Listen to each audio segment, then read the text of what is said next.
Okay, members, my suggestion is we're just going to have to, I think, put the rest of this over till tomorrow. Mr. Johnson will be back tomorrow morning. Judge will be back tomorrow morning.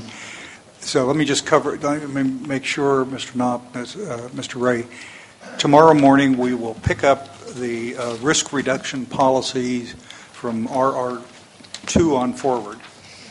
We will complete the miscellaneous and provisions and the other things in the matrix. We will then turn, assuming all that is resolved, we're going to turn to the last action item, which is the Delta Plan and the consent calendar. And so members, overnight, if you could take a look at the consent calendar items, that would be good. Also, since we won't be able to put them over a day, if you have any items tonight where you can advise the staff that you have questions, then they can be prepared for tomorrow on consent calendar items. If that is acceptable to you, that's what we do. Okay, for comments, general comments to the council, Mr. Gardner can't be here tomorrow. You wanted to leave us a copy of the letter that we got email, I think, today.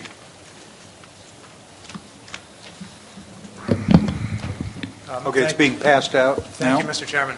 Charles Gardner of the Delta Vision Foundation. I wanted to comment on two things. First, on your agenda for tomorrow is the Delta Plan. Since I can't be here tomorrow, I appreciate your taking some comments today. We submitted a lengthy comment and quite a detailed analysis of the Delta Plan as compared to the Delta Vision Strategic Plan.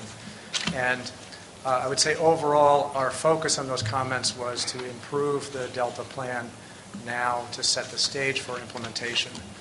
While we were preparing those comments, we had fairly detailed conversations with staff and some of the council members to help shape those comments. I would say overall we're a little concerned that those comments don't seem to have been brought forward into edits of the document. However, to us it is more important that you get this Delta Plan done, and I know you're all interested in getting it done as well.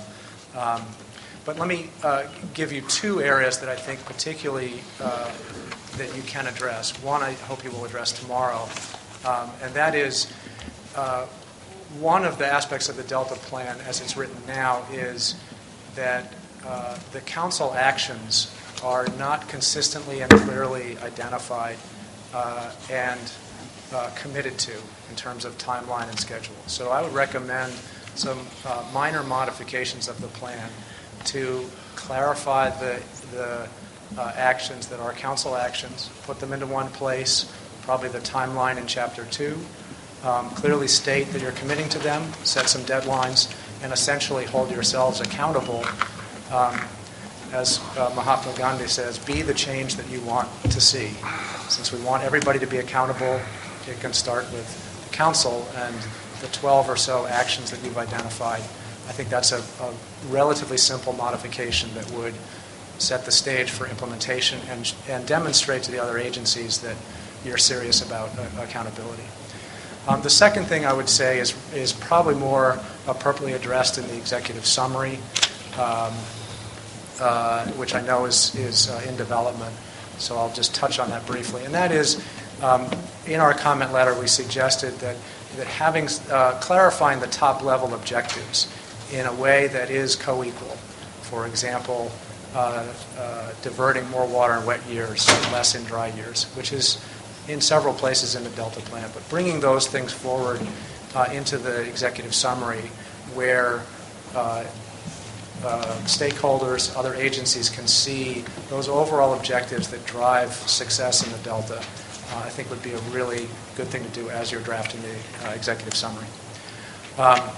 On a separate subject, I have brought, and I did email to most of you, a letter that we drafted.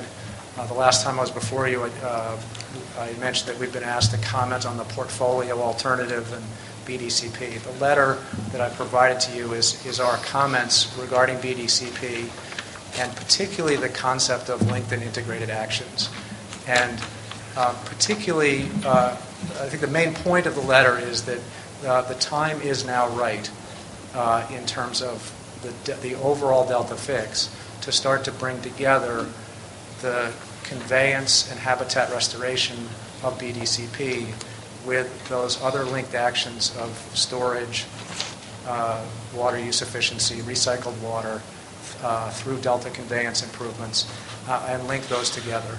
And our suggestion in the letter is that you, the Stewardship Council, and the Secretary of Resources begin to convene a group that would actually develop the specific assurances to connect those two.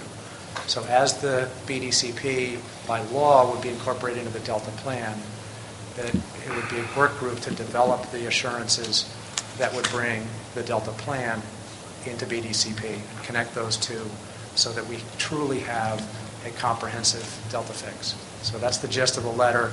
I'd be happy to talk to any of you about further details about how that might happen. Okay. Thank you. Thank you, Mr. Gardner.